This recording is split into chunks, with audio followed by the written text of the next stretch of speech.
A long time ago, just about less than 300 years after the time of Jesus, there was a man named Athanasius. Some of you perhaps are more familiar with him than I am. He was a short man. He was physically not imposing at all. In fact, he spent the first years of his life, or at least his adult life, hanging out with monks in the desert. You know, people who had just withdrawn to be with the Lord, and they were just out there living in caves and stuff like that. He was from Alexandria in Egypt, and he spent his time hanging around men who really didn't hang around that many people. So they got to know Athanasius well, and he got to know them well. And as he did that, he grew in his faith and caught from them a marvelous devotion to the Lord. I guess if you're willing to just live in a cave with almost nothing, then you can learn something from someone like that. Athanasius was one of these people in church history who just didn't seem to be of any consequence, except that when it came down to the creeds, he became convinced of the importance of the deity of Jesus Christ, which to all of us, we say, well, of course. But back then, there was this group of people named the Arians, and they wanted to put in the creeds something that read like this, that Jesus was of similar substance to the Father. And they wanted to use the word homoousios, and Athanasius wanted to use the word homoousios, just the difference of one letter, to say that he was not of similar substance with the Father, he was of the same substance with the Father.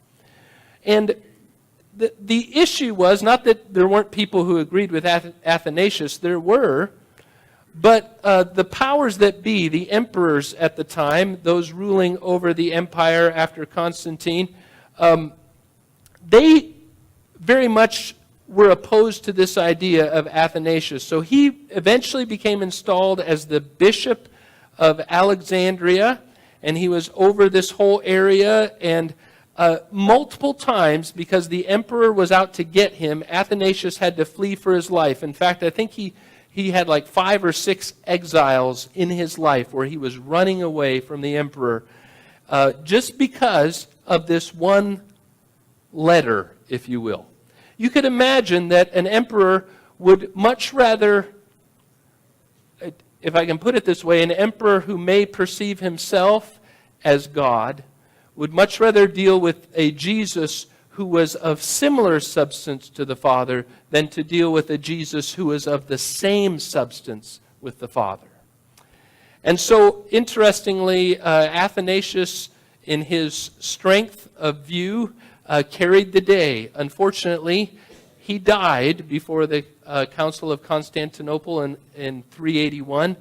And so he didn't get to see the creed that came out as a result of all the churches gathering together, the church fathers, and taking the language that Athanasius had lobbied for his whole life, that Jesus was of the same substance with the Father, that he was very God of very God, if you will. The reason I tell you that story is you would have thought, Athanasius, I'm sure some of his friends said, you know what? What's one letter? Right? Just let it go, man. You're having to run for your life. 5 exiles. What in the world? It's like you're beating a dead horse here, pardon the analogy. Just give it up, man. It's not that big a deal. And yet Athanasius staked his whole life on that. When we come to the book of Romans, and I'm changing direction here a little bit, but there's a reason I told you all that.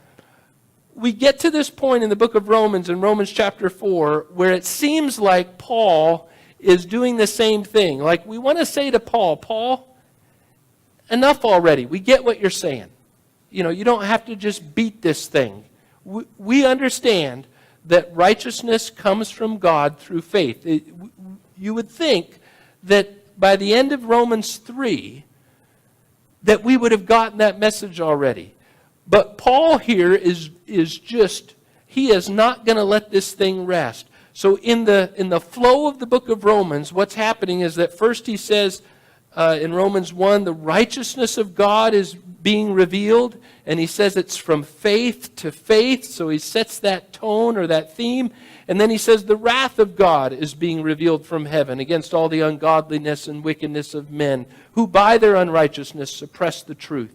And so then we get this interlude where he's talking about the wrath of God being poured out on the unrighteousness of men. And in case you missed all those sermons, you're probably glad you did. Paul basically makes the case that not one of us is good, and that we invent ways of doing evil, and that we deserve God's wrath. There's not one of us who could say that somehow we measure up to God's standard. And so then we get to Romans chapter 3, and Paul switches gears back now to the righteousness of God being revealed. And he makes the case that the righteousness of God is revealed not through our works or through our obedience to the law, but is revealed in Jesus Christ through faith, that it's received, as it says there, I just read to you in Romans 3, it's received by faith. And then he comes up with this passage in Romans 4, and I will just spend a few minutes here on this. He says, "What then shall we say was gained by Abraham our forefather according to the flesh?" And I'll pause for a moment on that. Paul is not willing to let this rest because he knows that there is something deep in human nature that wants to gain something according to the flesh. He also brings up Abraham for a very particular reason, because he's dealing with the idea that both Jews who have the law and Gentiles who don't have the law, that they're both sinners. And for someone who's a Jew, that's an offense. They're like, wait a second, we've kept the law our whole lives. And Paul says no one was ever justified by keeping the law. It was always by faith. And to buttress his argument, to support it, he brings up Abraham. And he says, for if Abraham was justified by works there in verse 2, he has something to boast about, but not before God. All the way through Romans 3 here, Romans 3:19, it says, so that every mouth may be stopped. And then verse 27, then what becomes of our boasting? You can see that Paul here has a concern about our ability to boast in something. Because for the Jews, at least in his day, the Jewish believers in Rome, they wanted to be able to boast about something. Just give us anything, Paul. And Paul says, no, it's excluded. Our mouths should be shut before a holy God, knowing that we're sinners in desperate need of his grace. And he says, if Abraham was somehow justified by his works, then he would have something to boast about. And then he doesn't say this, but he says, but he wasn't justified by his works. He doesn't put that part in there, but you're supposed to get that part. And therefore, he doesn't have anything to boast about before God. Verse 3, for what does the Scripture say? Abraham believed God, and it was counted to him as righteousness. That's Genesis 15. Abraham believed God, and it was counted to him as righteousness. Now, verse 4 and 5 are the central piece of this. I'm going to try to get to another slide that will show it a little better. Now to the one who works, his wages are not counted as a gift, but as his due. And to the one who does not work, I skipped that middle phrase because it messes up the parallelism. His faith is counted as righteousness. Don't miss how Paul is comparing these two verses here, or these two ideas. To the one who works, his wages are counted to him as his due, meaning he deserves it. He gets it because he earned it. It's not a gift. But to the one who does not work, well, what does he do? He just believes, but trusts him who justifies the ungodly. To that one, to the one who does not work, his faith is counted to him, and you could put in the words, as a gift, as righteousness.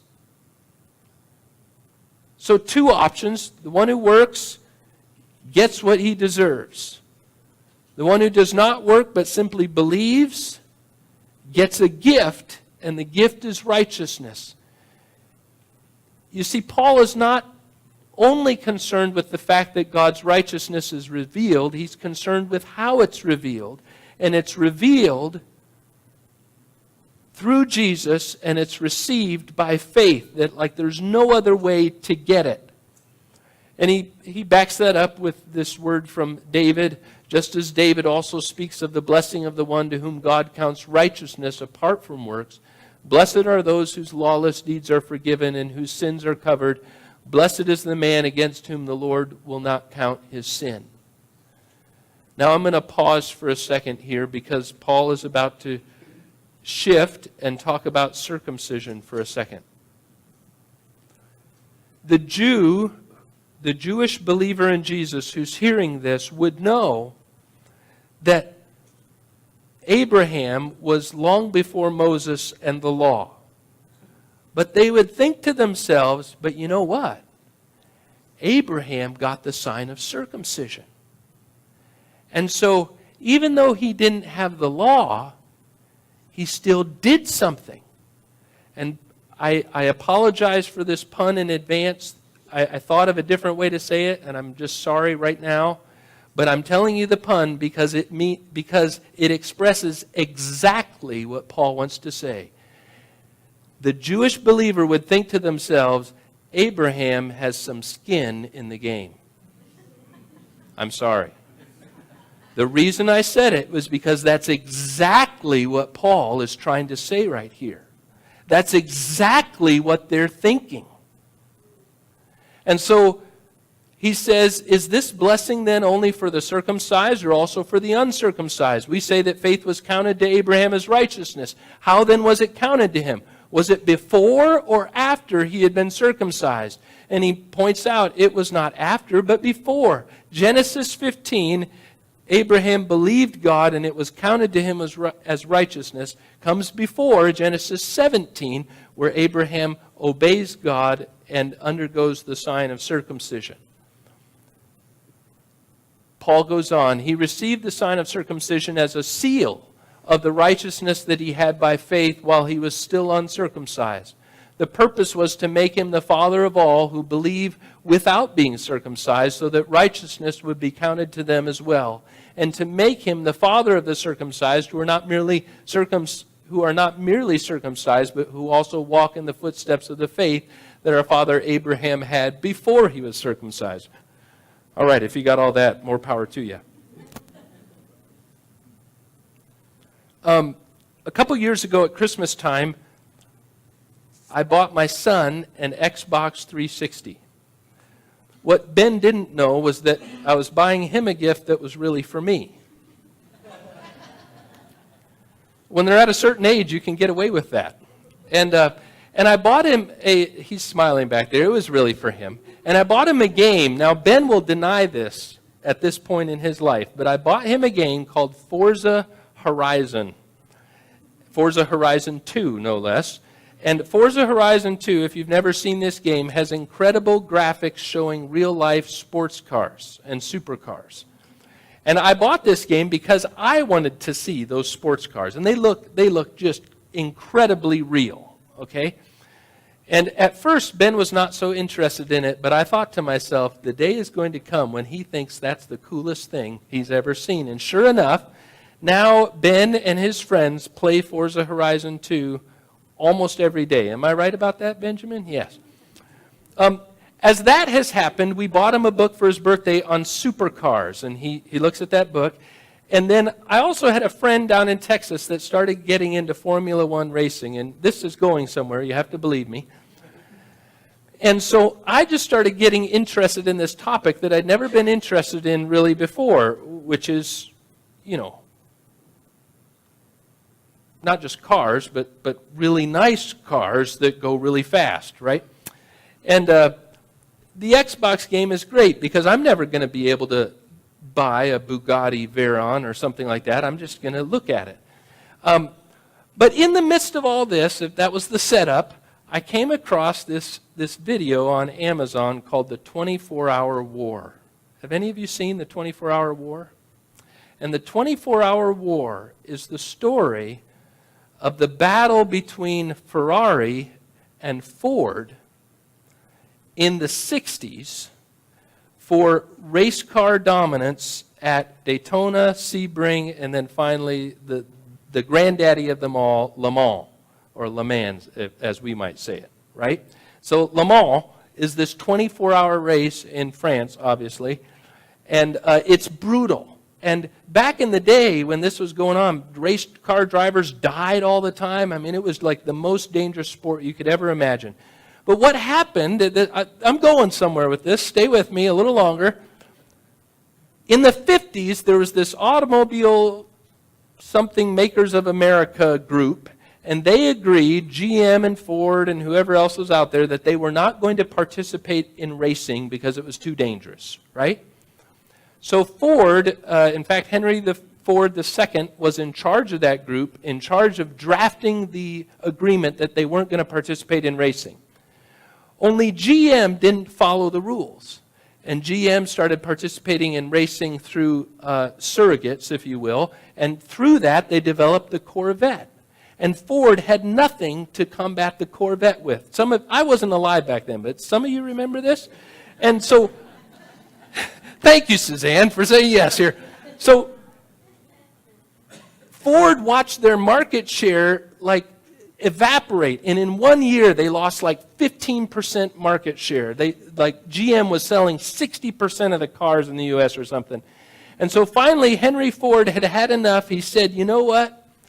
He just came out. He said, I'm tearing up this agreement. We're getting into racing, because whoever won, the nomenclature was whoever won on Sunday sold on Monday.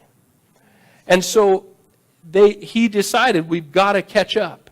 And so to catch up, Ford made an offer to Ferrari in Italy, to Enzo Ferrari, and said, we want to buy you out. We want to pay you $15 million to buy your whole operation, because we would instantly have a European sports car maker who could compete with GM and Corvette. And they got right to the point of signing the papers, and there was one little caveat. The business, by the way, was going to be called Ford Ferrari in the U.S., and on the racing circuit, it was going to be called Ferrari Ford. And Enzo Ferrari was going to be in charge of the entire racing division, but there was one little caveat in the agreement where Ford had veto power over what events they participated in. And Ferrari said, nope, we're not going to do that. I don't want to run the Indianapolis 500 and all that stuff. I want to decide what I want to run in. So, trust me, this is still going somewhere. Ferrari was the quintessential sports car, race car maker. And they had won Le Mans, I don't know how many years in a row. And a lot of times they'd win it 1, 2, 3. The first 3 cars across the finish line are Ferraris. No one had any question that Ferrari was the dominant force in racing, which is why Ford wanted to buy them. And Ford, they didn't make race cars. They made living rooms on wheels. You got in, and they played an ad in this documentary, and it was called a smooth midship ride. I thought, what's a smooth midship ride? It's just, basically it means it just kind of coasts along, right? And so Ford didn't know anything about building race cars, but they decided to start trying. And of course, their first efforts were just abysmal. 2 more things. I'm going to get right to the point. This is too fun a story to stop telling. Ferrari never really cared much about selling his sports cars. And in fact, it was said that he sold cars to customers on Monday, just a few of them, to try to support the racing venture. But Ford, on the other hand, didn't really care about racing all that much. They cared about selling to customers on Monday, right? So, and Ferrari built these custom-built things in their factory, and Ford was like, just had the assembly line, right? Just churning them out left and right. So they were two very different companies, very different DNA, very different ethos, and all of a sudden they were competing against each other. But here's the thing. Ford had an endless supply of one thing that Ferrari did not have an endless supply of: money. And so Ford hired all the best people they could and started pouring millions and millions of dollars into this. And so at first they lost, and they lost badly. But eventually, by the end of the 60s, and Bob, you know the history better than I do, it was the GT40, and first it was the Mark II engine, is that right? And then the Mark IV engine, and there were all these things, but eventually Ford blew Ferrari out of the water and finished 1, 2, 3 at Le Mans like several years in a row. They were doing what Ferrari used to do because Ford had apparently endless resources to throw at it. I tell you that whole story, first of all, because it's cool and I enjoyed watching the documentary, but secondly, because there is something in human nature that desperately wants to have something to hang our hat on, that desperately wants to claim that we have something that we deserve from God. And I don't quite know how to express that, except that, we have this, we love to talk about God's grace. I understand that, and maybe sometimes we take God's grace for granted. But we also we talk about God's grace, and then when things get rough, we have plan B in mind. And plan B, some of you have heard this story. When we were on vacation and we were in North Carolina, we went by this little convenience store out in the middle of nowhere, 30 minutes outside of town. And the name of the convenience store was Plan B. I thought that was a very appropriate name. We have a plan B, and our plan B is when things get rough, we say, God, I've done all this. I have done this stuff. And you're not coming through for me. And I deserve this. You owe me. Now, we never say that out loud. We're smarter than that. We talk about God's grace and how wonderful it is. But when things get rough, we say, God, you have let me down. And guess what? You owed me because I did this, this, this, and this. We desperately want something to hang our hat on, desperately want to say that we're better than someone else and that God needs to come through for us. Like to have some kind of leverage on God. By the way, every other world religion works like this. There is no other system among world religions or cults or anything that doesn't function like this. You do A, B, C, D, and E, and then you've got leverage. But somehow God doesn't work like that. He doesn't even, you'd think he'd give Abraham circumcision as being worth something. Not to make any more painful jokes about that. You'd think he'd say, you read that story in Genesis 17, it says, Abraham immediately got his family together and did the deed. And you think, that is something. I'd come up with excuses for days. Abraham did it immediately. You'd think that God would give him some credit for that. I'm going to wrap this up, and I want you to hear my heart. I'm not judging any of you. I am only speaking because I know my own heart. And I know that I speak very easily of the grace of God, but when push comes to shove, I want to say, God, you have let me down. You owe me. You you don't know what I've done, as if he doesn't know. And the righteousness of God is revealed. The blessings of God, the blessings of his righteousness in Christ are all because of what Jesus has done, and they are received as a gift through faith. No other way. And we continually come to God on the basis of that righteousness and what Jesus provides, and not on the basis of our own goodness or worthiness. I can't tell you how many conversations I have with people, and they say, God somehow didn't come through for me. I did all this stuff for God. Why didn't he come through for me? And my heart goes out to him, because I've been in the very same place.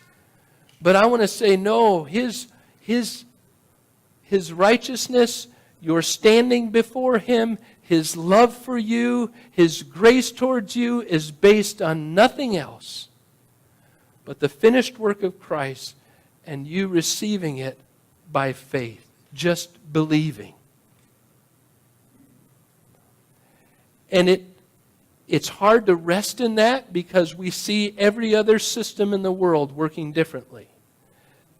Christianity is the only thing that says our total security, our total identity, our total blessing is all because of what someone else has done for us, not what we have done for God. Which, if you think about it, provides great security and great assurance and great hope. Because do you know what the flip side is of having leverage? The flip side of it is you don't measure up. And you never, ever will. And so you need, just like I need, the grace of God that is found only in Jesus Christ, his Son. I want to